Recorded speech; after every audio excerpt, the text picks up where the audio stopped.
प्रधानमंत्री नरेंद्र मोदी लगातार इंडिया के ऊपर हमला कर रहे हैं और कह रहे हैं कि भ्रष्टाचारियों का एक जुटान हुआ है, लेकिन देश की गारंटी मोदी के पास है। हमारे साथ सुजाता पॉल जी हैं, जो राष्ट्रीय स्पोक्स पर्सन हैं। बिहार आई हैं आप इस बार, तो ये जो माहौल दिख रहा है इस बार, प्रधानमंत्री लगातार कह रहे हैं कि भ्रष्टाचारियों का एकजुट हुआ है, इसको कैसे हैंडल करेंगे? भ्रष्टाचारी तो सारे उनके कमरे में बैठे हुए हैं। येदियुरप्पा को देख लीजिए, हिमंता बिस्वा शर्मा को देख लीजिए, जिन जिनको वो कहते थे भ्रष्टाचारी, आज तो वो उनके कमरे में बैठे हैं, खासम खास बने हुए हैं। और बताती हूँ, महिलाओं के अधिकार की बात करते हैं तो चिन्मयानंद, शाहजहांपुर के कुलदीप सिंह सेंगर कॉन्विक्टेड, मतलब सजा याफ्ता हो गए अब तो क्या किया उन्होंने? एक बेटी का बलात्कार, हत्या, परिवार में कितने लोगों की हत्या। आप याद करके देखिए, कठुआ की बेटी, कौन खड़ा हुआ था? भारतीय जनता पार्टी के बलात्कारी, भ्रष्टाचारी वो खड़े हुए थे।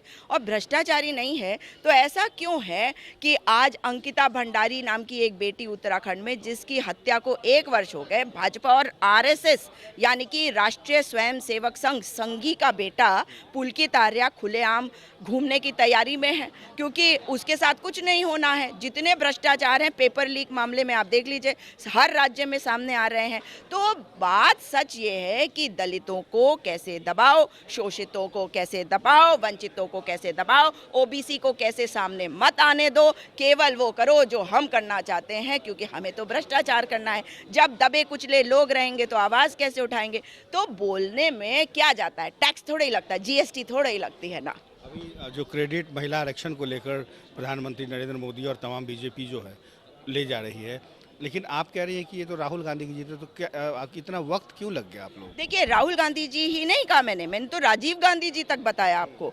समान अधिकार, हमारा एकमात्र ऐसा देश है जहां पे वोटिंग का अधिकार हो या समान हमें रखा गया हो पुरुषों के बराबर। ये बाबा साहेब ने हमें 1950 के संविधान से दिया था।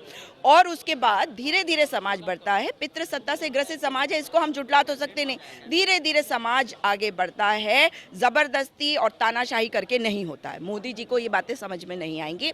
इसलिए 1989 में जब राजीव गांधी जी पहली बार विमेन रिजर्वेशन के लिए आगे आए कि 33% पंचायती राज में मिले, तब ऐसा क्यों हुआ कि 7 वोटों से गिर गया ये बिल, और वो भी राज्यसभा में, लोकसभा से पारित हो गया। वो इसलिए गिरा क्योंकि तब भारतीय जनता पार्टी के बड़े 4 दिग्गज नेता, जिसमें अटल बिहारी वाजपेयी, लाल कृष्ण आडवाणी, जसवंत सिंह और राम जेठमलानी ने इसके विरोध में वोट किया। तो 1992 में फिर से नरसिम्हा राव जी ने इसको पारित करवाने की कोशिश करी और सफल हो गए, तो 33% आरक्षण मिला। अब उसी के कारण तो है कि 15 लाख महिलाएं सशक्त हुई, जिसमें से 40% से अधिक तो निर्वाचित है।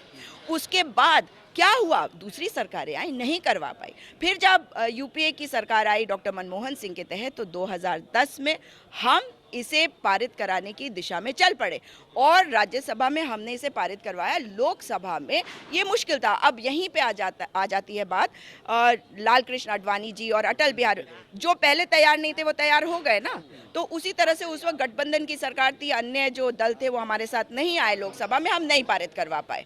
उसके बाद अब क्या हुआ? इनके पास तो प्रचंड बहुमत, प्रचंड मगर अहंकार है, इसलिए नहीं करवा पाए। और जो आज करवाया उसको बहुत आगे बढ़ाया। समान अधिकार नहीं, आधा अधूरा न्याय और आधा अधूरा अधिकार दिलवाया। बात करने के लिए धन्यवाद। आपने कि महिला आरक्षण बिल को लेकर भी साफ तौर पे सुजाता राय कह रही हैं कि जिस तरह से राजीव गांधी का सपना था, उस सपने को साकार करने में उस वक्त भारतीय जनता पार्टी आड़े आ रही थी, लेकिन आज चूंकि वो प्रचंड बहुमत में है, इसलिए इस बिल को पास करने में आसानी से पास करवा सकी।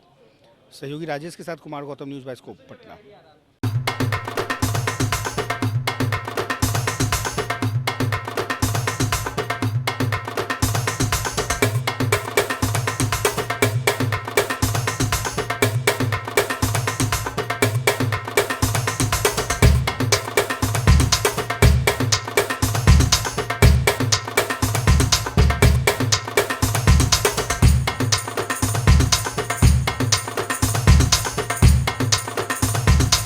IIT जी नीट एस्पिरेंट्स के सपने को पंख देने आ गया है। Complete solution institute. यहाँ है smart classroom, 1-to-1 doubt clearing session, ask the expert, video solution और भी बहुत कुछ। मतलब हम करेंगे आपको गाइड, बनेंगे आपके mentor. Foundation classes from class 6 onwards for your bright future. Visit complete solution institute.